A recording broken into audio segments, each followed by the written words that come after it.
ಸರಿಯಪ್ಪ, ನಮಗೆ ಮುಖ್ಯಮಂತ್ರಿಗಳ ಅನಿವಾರ್ಯತೆ ನಂಗೆ ಅರ್ಥ ಆಯಿತು. ಪಾಪ ಅವ್ರಿಗೂ ಕೂಡ ಅಡ್ವಾನ್ಸ್ ಕಾರ್ಯಕ್ರಮ ಫಿಕ್ಸ್ ಆಗಿದೆ.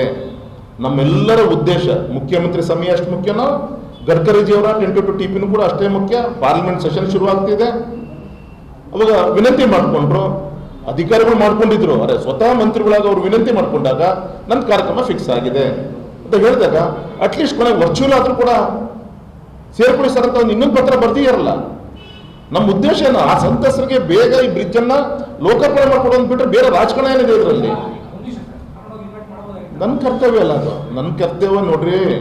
ನನ್ನ ಡ್ಯೂಟಿ ಒಬ್ಬ ಸಂಸತ್ ಸದಸ್ಯನಾಗಿ ಅಪಾಯಿಂಟ್ಮೆಂಟ್ ತೊಗೊಂಡ್ಬರೋದು ಜವಾಬ್ದಾರಿ ನಂದು. ಇನ್ನು ಉಳಿದಂಥದ್ದು ಮಧ್ಯೆ ಇರುವಂಥ ರಾಜ್ಯ ಕೇಂದ್ರ ಅಧಿಕಾರಿಗಳು ಮಾಡಬೇಕಾಗಿರೋದು. ನನ್ನ ಡ್ಯೂಟಿ ಅಷ್ಟು ಮಾಡಿದ್ದೀನಿ.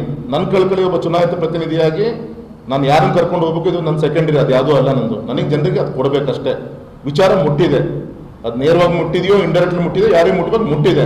ಮುಟ್ಟಾದ್ಮೇಲೆ ಅವರ ಕರ್ತವ್ಯ ನಿರ್ವಹಣೆ ಮಾಡೋದ್ರಲ್ಲಿ ಅವರು ಎಡವಟ್ಟು ಮಾಡ್ಕೊಂಡಿರೋದು ಹೊರತು ನಿಮ್ಮ ರಾಗಣ್ಣದ್ದು ಯಾವುದೇ ನನ್ನ ತಪ್ಪು ನಾನು ವಹಿಸ್ಕೊಂಡು ಗಡಿ ಇಲ್ಲ. ನನ್ನ ಮಗನ ಮದುವೆ ಬೇರೆ ಅಲ್ಲ, ಇದು ಬೇರೆ ಅಲ್ಲ. ಆ ರೀತಿ ನಿಂತ್ಕೊಂಡು ಏನು ಈ ಕಾರ್ಯಕ್ರಮವನ್ನು ಆ ಮಲ್ನಾಡಿ ಜನರಿಗೆ ಏನು ನಾನು ತಲುಪಿಸ್ಬೇಕಿತ್ತು, ಆ ಕೆಲಸ ನಾವೆಲ್ಲರೂ ಒಟ್ಟಾಗಿ ಸೇರಿ ಮಾಡಿದ್ವಿ. ಆ ತೃಪ್ತಿ ನಮಗಿದೆ. ಆ ಚೌಡೇಶ್ವರಿ ಸೇವೆ ಕೆಲಸ ತೃಪ್ತಿ ನಮಗಿದೆ.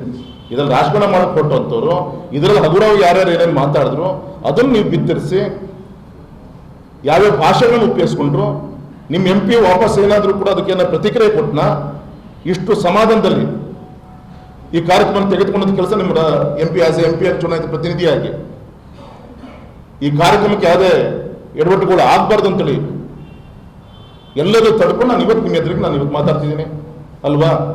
ಹಾಗಾಗಿ ಇದು ಯಾವುದೋ ಈ ಏನೋ ಹೇಳ್ತಾರಲ್ಲ ಗಾದೆ, ಇದರಲ್ಲೇನು ಹುಡ್ಕುವಂಥ ಕೆಲಸ ಆಗದೆ ಅವರ ಕರ್ತವ್ಯ ನಿರ್ವಹಣೆ ಮಾಡಿ ಸ್ಥಿತಿ ಬರ್ತಿದ್ದಿಲ್ಲ.